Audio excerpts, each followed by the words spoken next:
Hey guys, wanted to talk to you today about something I created today for my Commodore Monitor. It is, as you can see, I have a Sega Saturn here running through Svideo through a Commodore 64 model, which is this model is the 1702, if you can see that okay. I'm sorry for the handy cam, so I'm trying not to shake it too much.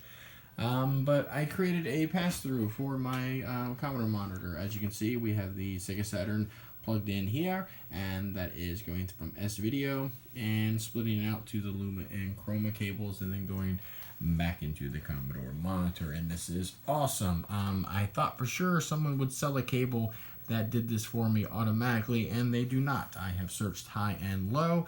I found a few devices that would kind of do what I wanted it to do, but they were way too much money and sold overseas, so I would have spent probably about $80 on trying to get this done, and it still would need some modifications.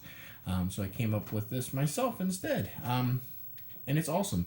This will allow you to plug in pretty much any game console or anything else that has an S-Video connection and split it out to Luma and Chroma. As you can see, if you're not too familiar with it, the S-Video cable is basically just a Luma Chroma cable with just a different type of connection. And we're splitting it over. I'll show you the back here. Please do not judge my soldering job. It is horrible, but it was quick. And, oops, dropped something. I just wanted to get this done to show it was working. I mounted this on a PCB. Oh, and I stole all these parts. I stole 90% of these parts from a VCR DVD player combo that was broken. Stole the video jacks, the S-Video plug from the VCR that was broken. Mounted it on a PCB. And also threw on a potentiometer, which I'll talk about in just one second. But this thing is freaking awesome.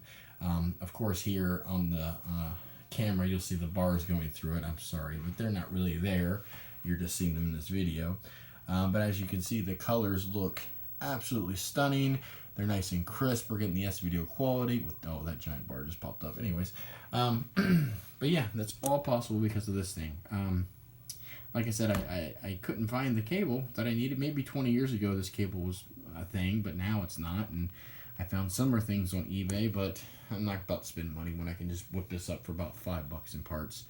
I'm probably going to do another one here that's not made from parts pulled from a VCR, so it's a lot more cleaner. As you can see, there's jacks got all bent up in the process of desoldering them because they were on there like you won't believe. But I finally got them off, and here we go. As you can see, also too, I added a potentiometer to this, and what that basically does, it lets me adjust the color even more on the actual board. Of course, your Commodore Monitor has, unless you know the different areas we can do some fine tuning. But this, with that potentiometer on there, really lets me fine tune it in and get the exact color that I'm looking for. Right now it has a 50 ohm resistor. I'm probably going to change that out if I make plans for this to a 300 ohm resistor. I have one on order, and I'll see how that works. I think it's going to work out better from what I've been researching online. Again, this can be whipped up in about 10, 15, 20 minutes, depending on your soldering skills and how you want to do it. Also, this will let you connect a standard Commodore 64 to a standard TV that has an S-Video out. That is kind of hard to do. If you have a TV set that has S-Video out, you would have to buy a specific cable for the Commodore 64 that goes from Luma Chroma to S-Video, kinda. I see one of those for sale, literally one, and it's close to $100 by the time you ship it into it. You could just use this. This works both ways, in and out, except you would have to wire that potentiometer just a little bit different, or remove it from the schematic completely. It's not required. I just like it there. But for $5, you can get that done, and that way you can hook your Commodore 64 up to a really nice TV that has S-Video, nice CRT. Because yeah, Commodore monitors they're getting up there in price. You can still get good deals on them. This one I got a killer deal on. It didn't work when I first got it, but I fixed it. But yeah, this saves me from having to buy a PVM. And what I mean by that is, I wanted a PVM. I wanted a nice 14-inch PVM. You're looking at close to $200. But the problem is, I have to find a place to put it. That's another item I have to find another place to put in this my man cave, if you want to call it that. My laboratory. Look how messy it is. Goodness me. And I'm already running out of room. So I wanted to use this because it has S-Video, and S-Video is not obviously RGB, but S-Video is a lot better than composite that all these monitors have. So I was using it over composite. I was like, there's got to be a way, or excuse me, not composite, composite component would be nice. So this just saves a bunch. Now I'm using my 1702 monitor for my Commodore, and I'm also using it for video games. I mean, right now, like I said, I have a Saturn hooked up to it. You can hook a Super Nintendo up to it. You can hook a GameCube, 3DO, Sega Genesis. If you do the S-Video mod to the Sega, which I have done, it looks absolutely great too.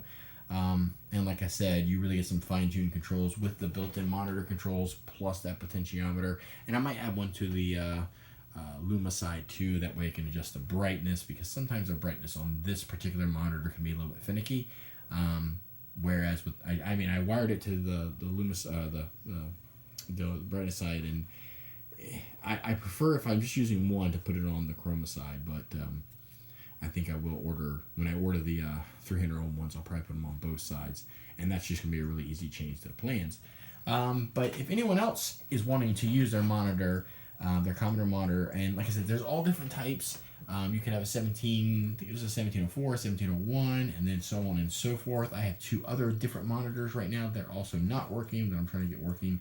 They all have the Luma and Chroma connections. Basically, any monitor, I think Amiga monitors have them on there too, but any monitor that accepts a Luma and Chroma connection that you want to use for S-Video, this is what you need. I'm going to, if you guys want, I can release a video on how to build this.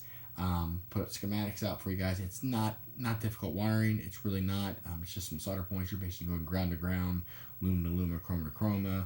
You're kind of putting a little interruption in it with the potentiometer, but again, that part is not required. That is, an additional one, which I highly recommend. You don't need to put it on a PCB. I did. Technically speaking, you could encase this into a cable, but I hate homemade cables because even when you use shrink tubing, it still looks like crap.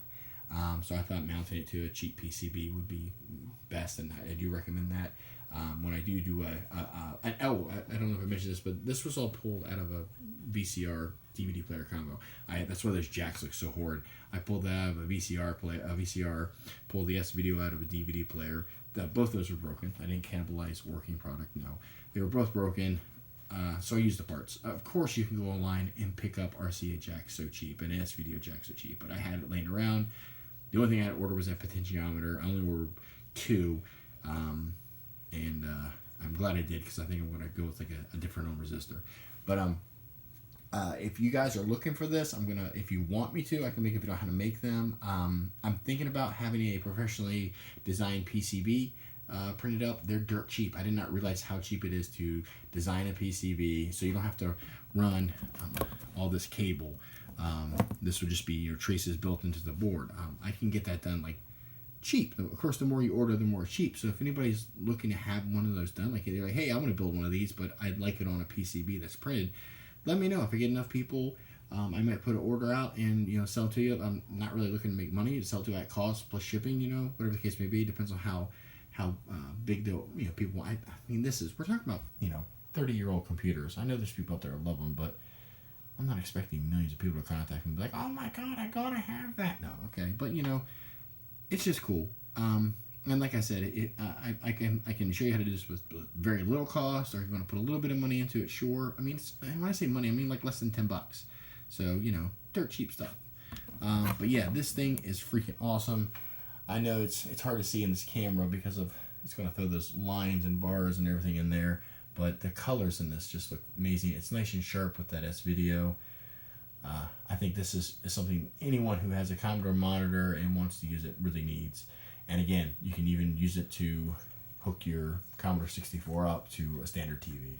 I'm rambling all over the place. This shaky S-Video, I'm sorry. But if you like it, let me know. Please leave a comment or something. And if you think someone else would be interested in this project, maybe link them to it. Who knows? Whatever you guys want to do. All right. I'm out.